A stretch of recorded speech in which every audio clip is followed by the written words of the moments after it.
ए हो त्यो यहाँ उता झन् तपाईँले बोल्दा चाहिँ यसो यता हेर्दै लो अब हल्ला नगर केटा लाइभ गइसक्यो त भयो लाइभ गइसक्यो हुन्छ हजुर र विशेष गरेर समस्त पहाड तराई डुवर्सको जनता जनार्दनलाई अभिनन्दन टक्राउँदै हिजोको दिनमा कलकत्तामा जुन प्रकारले हाम्रो अध्यक्ष महोदयज्यूले प्रेस वार्ता गर्नुभयो त्यो वार्ताको बादमा सबैले प्राय कुराहरू विदित भइसकेको छ र त्यसलाई हामी गोर्खा जनमुक्ति मोर्चा कालेबुङद्वारा सहृदय स्वागत जनाउँदै र त्यो प्रेस वार्तालाई हामी अलिकति प्रकाश पार्न चाहन्छौँ। त्यो चाहिँ के हो भन्दाखेरि र जुन प्रकारले हिजो कलकत्तामा प्रेस वार्ता भयो त्यो एउटा त्यसलाई एक शब्दमा भन्नुपर्दाखेरि एउटा ठुलो छलाङ लाउनुको लागि 2 कदम पछि सरेको मात्रै हो र त्यस प्रेस वार्तामा सर्वप्रथम नै हाम्रो अध्यक्ष महोदयज्यूले गोर्खाल्यान्डको जुन चाहिँ मुद्दाको कुरा उठाउनुभयो साथै पिपिएसको कुरा राख्नुभयो र त्यस कारणले गर्दाखेरि हामीलाई थाहा छ भोलिको दिनमा हाम्रो अध्यक्ष महोदयज्यू फर्केर आए भने पनि आफ्नो जातिको मुद्दालाई उहाँले सधैँ नै सिरोपर गरेर फेरि अगाडि बढाएर लान्छ भनेर हामी सबैलाई आश्वासन दिन चाहन्छौँ र सँगसँगै आज राज्य सरकारसँग एउटा चुनावी गठबन्धनको मात्रै कुरा हो त्यहाँ तर हामी हाम्रो आफ्नो मुद्दादेखि चाहिँ पछि कहिले पनि हट्ने छैनौँ। धन्यवाद। ममता ब्यानर्जीसँग मिलेर आउँदाखेरि जातिको मुद्दालाई कसरी सिरोपर गरेर आएको यो चाहिँ ममता ब्यानर्जीसँग मिलेर आएको कदाचित होइन। यो राज्य सरकारसँग हामीले अहिलेको समय र परिस्थितिलाई मध्यनजर राखेर मैले अघि भने जस्तै समयलाई मध्यनजर राख्दै हाम्रो एउटा यो रणनीति हो। यो रणनीतिलाई हामी बिस्तारै हामी जनतामाझ हामी तपाईँहरूलाई प्रकाश पार्दै जानेछौँ। किनभने अहिले नै सबै कुरो सबै रणनीति हामीले तपाईँहरूको अगाडि पस्किदियौँ भने भोलिको दिनमा यहाँ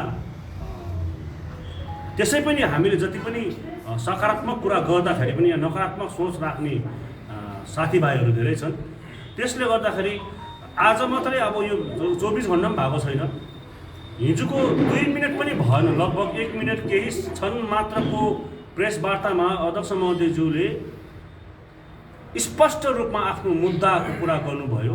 त्यसको बादमा पनि पछि गएर ममता ब्यानर्जीसँग उहाँलाई तुलना गर्ने बेसी हुँदैछ। तर उहाँले जुन चाहिँ मुद्दाप्रति राखेको उहाँको प्रेस वार्तालाई चाहिँ त्यसलाई कम देखाएर अन्य पछिको लाइनलाई चाहिँ यहाँ बेसी प्राथमिकता दिँदैछ। मुख्यमन्त्रीलाई नै फेरि पनि मुख्यमन्त्री भएको ममता ब्यानर्जीलाई हेर्न चाहन्छु भन्नु चाहिँ राज्य सरकारसँग मिलेको भन्नु होइन र? त्यसै क्रममा गोर्खा जनमुक्ति मोर्चाले एउटा रणनीति तयारी पारेको छ। त्यो रणनीति मुताबिक अध्यक्ष महोदयज्यूले स्पष्ट भन्नुभएको छ हामी हाम्रो मुद्दादेखि पछि हट्दैनौँ भनेर। त्यस कारणले गर्दाखेरि त्यो रणनीतिको तहतै यो सबै कुरा हुँदैछ र यो हामी तपाईँहरूलाई भन्छौँ समयमा भविष्यमा हामी यसलाई प्रकाश पार्छौँ। ममता ब्यानर्जीले नै स्थायी सार्वजनिक समाधान पुरा गरिदिन्छ भनिरहेको अवस्थामा कसरी यो मुद्दालाई बोकिरहेको छ भन्ने के हो तपाईँहरूको विशेष? राजनीतिक स्थायी समस्याको समाधान हिजो एउटा प्रेसको व्यक्तिले हाम्रो अध्यक्षज्यूलाई सोद्धाखेरि उहाँले स्ट्रेट रूपमा भन्नुभएको छ हाम्रो पर्मानेन्ट पोलिटिकल सल्युसन नै गोर्खाल्यान्ड हो भने। हिजोको दिनमा मुख्यमन्त्री ममता ब्यानर्जीसित मिल्दाखेरि विनय तामाङ पनि थापाहरूलाई गद्दार भन्नेहरूले आज तपाईँहरूलाई के भन्नु? त्यति बेलाको समय अर्कै थियो, अहिलेको समय अर्कै छ। किनभने त्यस्ता त आन्दोलन चरममा थियो। आन्दोलन चरममा हुँदाखेरि हामीलाई पनि थाहा थियो त्यस्ता अब केही न केही हुनसक्छ र जुन प्रकारले 13 जना शहीद भए, हाम्रो साथीभाइ युवा साथीहरू भोक हडताल बसेर जुन प्रकारको एउटा समय त्यति बेला सिर्जना भएको थियो त्यसलाई बिचमा आफ्नो अध्यक्षलाई सम्म अन्धारोमा राखेर कलकत्तामा वार्तालापमा गएर भित्रै अन्डर द टेबल मिलेर आउनु चाहिँ त्यो चाहिँ धोका होइन भने के हो?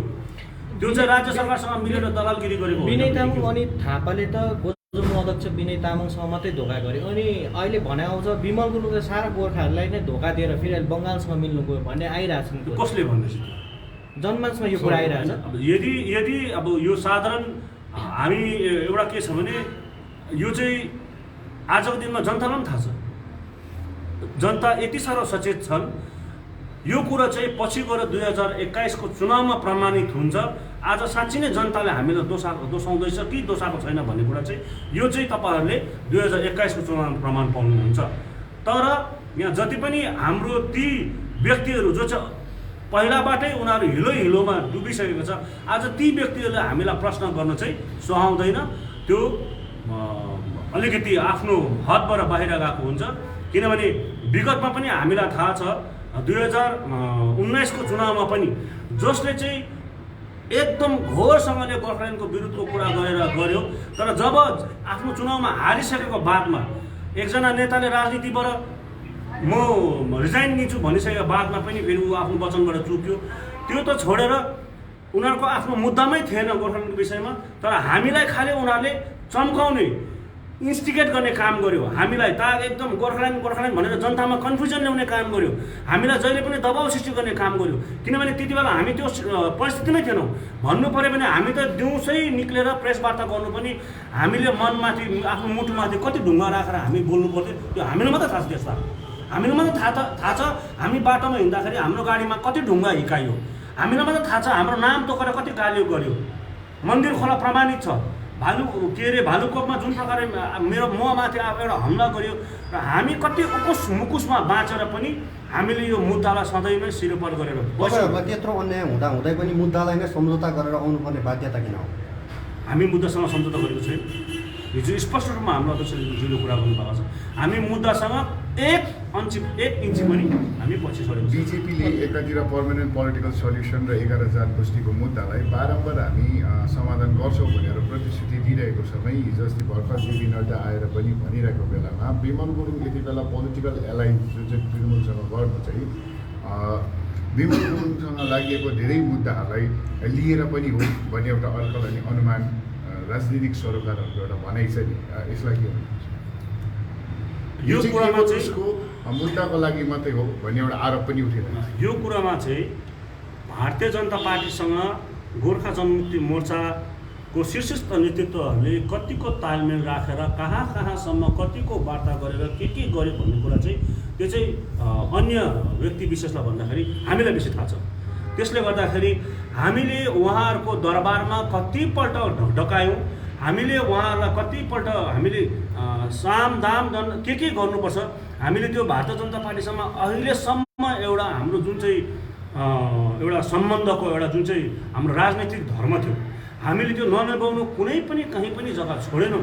तर अन्तिम चरणमा आएर पनि जब हामीलाई थाहा भयो यो त भालेको रहेछ, यसले त अन्डा नदिने रहेछ, यो त पोती होइन रहेछ भनेर थाहा भयो, तब हामीले अब यो कदम उठाउनु हाम्रो गोर्खाल्यान्ड त केन्द्रको हो नि त होइन।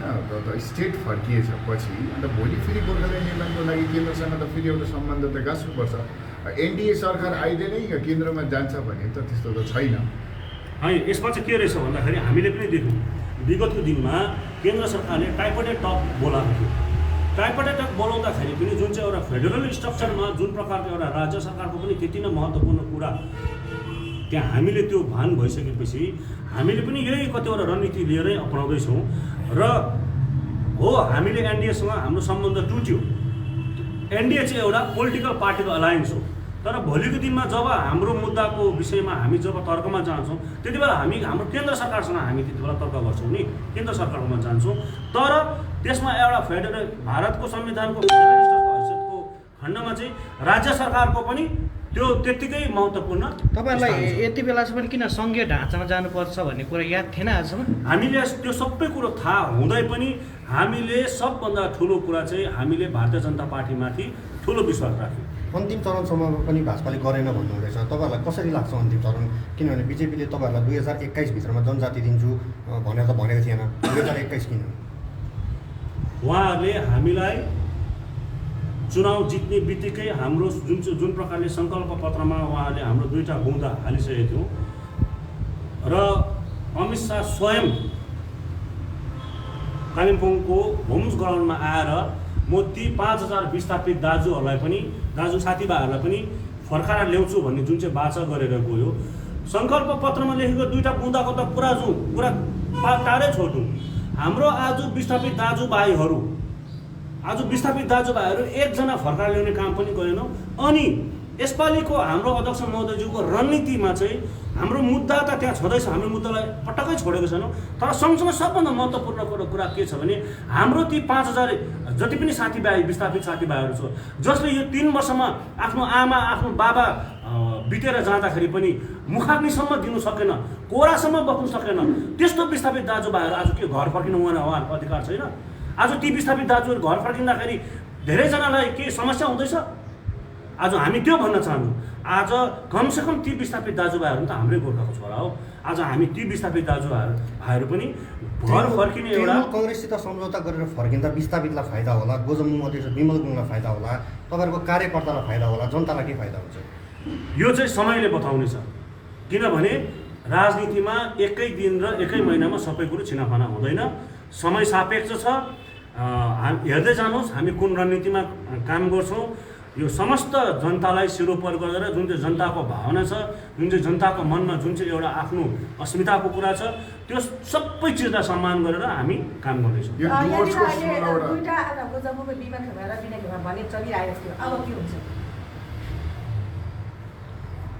यो विषयमा त अफिसियली भन्नुपर्दाखेरि पनि सबै जनता जनार्दनलाई थाहा छ।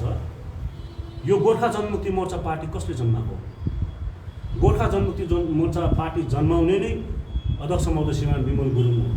जति बेला 22 वर्ष घिसिङको शासनकालमा तपाईँहरूलाई पनि थाहा छ, त्यति बेला मिडियाकर्मीले पनि खुल्ला रूपमा लेख्नु नपाउने कस्तो दबदबा थियो। अलिकति केही भइहाल्यो भने 6 इन्ची घटाउने, यहाँसम्म कि नाथे कालिम्पोङ कलेजको इलेक्सनसम्म उहाँहरूले दबदबा गरेर त्यहाँ गुन्डागर्दी गरेर त्यस्तो खालको सानो सानो कुरोमा पनि एउटा राजनीतिकरण थियो।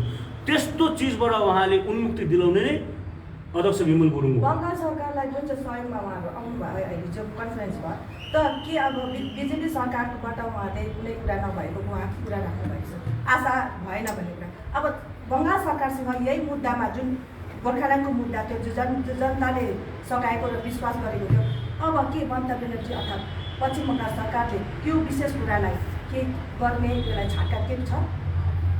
हामी चाहिँ गोर्खाल्यान्ड माग्ने पक्षको मान्छे होइनौँ, हामी चाहिँ आफै गोर्खाल्यान्ड बनाउने मान्छे हो। त्यसले गर्दाखेरि हामीमै विश्वास छ। गोर्खाल्यान्ड मागेर मात्रै हुँदैन, गोर्खाल्यान्ड बनाउनु पनि पर्छ। अच्छा दाजु, तपाईँहरू अब जनता समक्ष चाहिँ के भनेर पुग्नुहुन्छ? हजुर, जनता सामु के भनेर पुग्नुहुन्छ? हामी अहिले पनि जनता सामु नै छौँ। हामी जब हाम्रो अध्यक्ष महोदय फर्किनुहुन्छ, हाम्रो पार्टीको आफ्नो रणनीति हुन्छ, एउटा कार्यक्रम हुन्छ, होइन? हिजो नै पनि हाम्रो अध्यक्ष महोदयज्यूले सबैलाई नै जनतालाई पनि सम्बोधन गर्नुभयो। जे जस्तै भएर पनि बङ्गालको मोटु मानिने कलकत्ता जस्तो जग्गामा त उहाँले म मेरो मुद्दालाई बचाएर राख्छु, यो मुद्दा कोही भिजनमा दूरदर्शीपनामै यो सबै कुरो हुँदैछ भनेर उहाँले स्पष्ट रूपमा बङ्गालको छातीमा बसेर उहाँले भन्नुभयो। अब गोर्खाल्यान्ड भने मात्रै बिजेपी सरकारले सघाउने भन्ने 11वटा जात गोष्ठीको कुरा राख्यो। अब यो पालिको 2021 को चुनावलाई लिएर कसरी सघाउनुहुन्छ? आगामी विधानसभाको पोलिटिकल एलायन्स भनेको 16वटा विधानसभा सिटलाई लिएर हो। तरै डुवर्समा 5 देखि 7वटा मोर्चाको अथवा विमल खेमाको त्यहाँनिर प्रभाव छ भन्ने हिसाबमा यो पोलिटिकल एलायन्स भइरहेको छ। अनि यो समयमा गोर्खा जनमुक्ति अध्यक्ष विमल गुरुङले राज्यसँग पोलिटिकल एलायन्स गर्दा तरै डुवर्सवासीले तपाईँहरूको डोमेनमा भोट हाल्छ। अब यो विषयमा चाहिँ अहिले नै म भविष्यवाणी गर्न चाहदिनँ, किनभने अहिले चुनाव आइहालेको छैन, होइन? र चुनावको समयमा हामी एलायन्स नै त हो, पोलिटिकल एलायन्स नै हो। तर चुनावको रणनीति चाहिँ त्यति बेला बनिन्छ जति बेला कोड अफ कन्डक्ट आउनु छेउछाउमा छ। मान्छेले रणनीति त राजनीतिक दलले बनाउला, जनताले त रणनीति पहिल्यैदेखि नै उनीहरूले आफ्नो विचारले गरिरहेको छ, होइन? त यसपालि पश्चिम बङ्गाल सरकारसँग जुन प्रकारको सम्बन्ध आइरहेको छ, त जनतामाथि जुन चाहिँ विश्वास छ, गोर्खाल्यान्डको कुरा लिएर बिजेपी सरकारले यो 21 को चुनाव अगाडि नै उहाँले राख्नुपर्ने कुराहरू, मुद्दाहरू राख्ने कुरामा माग विगत सालदेखि नै गर्दै आएको। तर यसपालि भन्ने ममता ब्यानर्जी पश्चिम बङ्गाल सरकारसँगको यो इलेक्सन 2021को बुदामा आउँछ होला? होइन, जनताको विषयमा कुरा गर्नुपर्दाखेरि चाहिँ जनता नै सर्वोपरि हो, जनता नै जनार्दन हो। हाम्रो पार्टीले सधैँ नै यो सिद्धान्तमाथि सम्मान गरिरहेको हो। अनि जनता कहिले पनि झुकेको छैन। 2019मा पनि झुकिएन, जनतालाई झुकाउने कोसिस गयो, भरमग्दुर प्रयास भयो, जनता झुकिएन 2019मा। तृणमूल कङ्ग्रेसले पहाडको शान्ति समृद्धिको लागि यहाँको जति पनि स्टेक होल्डरहरू छ, पार्टीहरू छ, सबैले मिलेर काम गर्ने आशा व्यक्त गरिरहेको छ। विनय तामाङ अनि थापाहरूसित तपाईँहरूको समन्वय कस्तो हुन्छ? त्यसमा चाहिँ यो चाहिँ भाइले एउटा इम्पोर्टेन्ट कुरा गर्नुभयो होइन। यो चाहिँ हिजोको दिनमा जुन चाहिँ तृणमूल कङ्ग्रेसको मुखिया सुश्री ममता ब्यानर्जीले जुन चाहिँ भन्नुभयो, यो चाहिँ उहाँ एउटा स्टेटको मुख्यमन्त्रीको हैसियतले भन्नुभएको। किन भन्नुभएको भन्दाखेरि पहाडमा कुनै पनि भविष्यमा लडाइँ झगडा नहोस्, एकअर्कामा दाजुभाइमा कोटाकोट मारामार काटाकाट नहोस् भन्ने कुरा हो। र यसमा चाहिँ हामी पनि विश्वास गर्छौँ, किनभने यो पहाड तराई डुवर्स कसको? तपाईँ हामी सबै गोर्खा सन्तानको। त्यस कारणले गर्दाखेरि म यहाँबाट समस्त हाम्रो कार्यकर्तादेखिको लिएर जनता जनार्दनलाई पनि यही अपिल गर्न चाहन्छु, भोलिको दिनमा यहाँ जस्तै जे व्यवस्था भयो भने पनि सबैजना फर्केर आएर भए पनि हाम्रो पहाडको शान्ति चाहिँ हामीले नै कायम राख्नुपर्छ। यहाँको जुन चाहिँ जातीय सद्भावनादेखिको लिएर सबैलाई एकअर्कामा सम्मान गरेको हुनुपर्छ। पक्षले प्रतिपक्षलाई सम्मान गरेको एउटा त्यो माहौल सिर्जना गर्नुपर्छ। र म पहिलादेखि नै भन्दै आएको छु, यो अहिलेको 2019को बादको गोर्खा जनमुक्ति मोर्चा पहिलाको जस्तो गोर्खा जनमुक्ति मोर्चा होइन, धेरै बदलिएर आउनेवाला छ। त्यसले गर्दाखेरि अब हामी ढुङ्गा हान्ने र आगो जलाउनेमा विश्वास राख्दैनौँ। यो पहाडलाई तपाईँ हामी सबैजनाको सहयोगमा नै यहाँ एउटा शान्तिमय ढङ्गमा यहाँको सद्भावनालाई कायम राखिदिने म समस्त कार्यकर्तालाई यहाँबाट अपिल पनि गर्न चाहन्छु। र साथै यसमा हामी एकअर्काको सहयोगमा बसेर यसलाई पनि हामीले सफल बनाउने म यहाँबाट। विकास भन्ने कुरा त सरकारले गर्दै गरेको एउटा डेली रुटिन हो। विकास के हो? आजको दिनमा विकास के हो? विकास राम्रोसँगले बुझ्यो भने विकास चाहिँ प्रशासनको एउटा एनुअल्ली जुन चाहिँ प्रशासनमा एउटा बजेट आउँछ, त्यो बजेटको उनीहरूले लेखाजोखा गरेर त्यही अनुसार स्टेट प्लान र सेन्ट्रल प्लान गरेर उनीहरूले त्यो विकास गर्दै गरेको हुन्छ। तर हाम्रो जुन चाहिँ सङ्घर्ष छ आफ्नो मुद्दाप्रतिको, त्यो हाम्रो रणनीति अनुसार हामी काम गरिरहेको हुन्छौँ। अच्छा, कहिले तपाईँको पार्टी अध्यक्ष दार्जिलिङ पहाड अथवा तराई डुवर्स कहिलेसम्म आउने तपाईँले? यो अहिले हामी तपाईँहरूलाई यति तारिक भनेर त टक्कै भन्न मिल्दैन र सायद हामी केही दिनभित्रमा तपाईँलाई यो सबै के अरे खुसीको खबर सुनाउनेछौँ समस्त जनता जनार्दनलाई, पहाड तराई डुवर्सको जनता जनार्दनलाई। र उहाँ चाँडै आउनुहुनेछ। भनेपछि उहाँ के आउनु हो त्यहाँदेखि अनित थापा विनय तामाङसँग मिलेर नै अब उक्रान्तको मुद्दालाई अघि बढाउनुहुन्छ? मिल्ने कुरा त हामीले गरेको छैन, त्यो मिल्ने कुरा पटक्कै आउँदैन, त्यस्तो कुरा होइन। तर शान्ति सद्भावना भन्नुको मतलब चाहिँ सबै पार्टी सबै एउटै जग्गामा बसेर भात खानुपर्छ भन्ने होइन। मतलब एक अर्कामा जतिवटा पार्टी यो पहाडमा बसिन्छ, पक्ष विपक्ष चाहे विरोधी हो चाहे शासक दल हो, कमसेकम एउटा एक आपस्तामा एउटा ड्यु रेस्पेक्ट त सम्मान त राख्नु पऱ्यो। त्यो शान्ति एउटा सद्भावना भनेको चाहिँ। र त्यसको मतलब यो होइन कि नाइटो काँसेर हिँड्नु।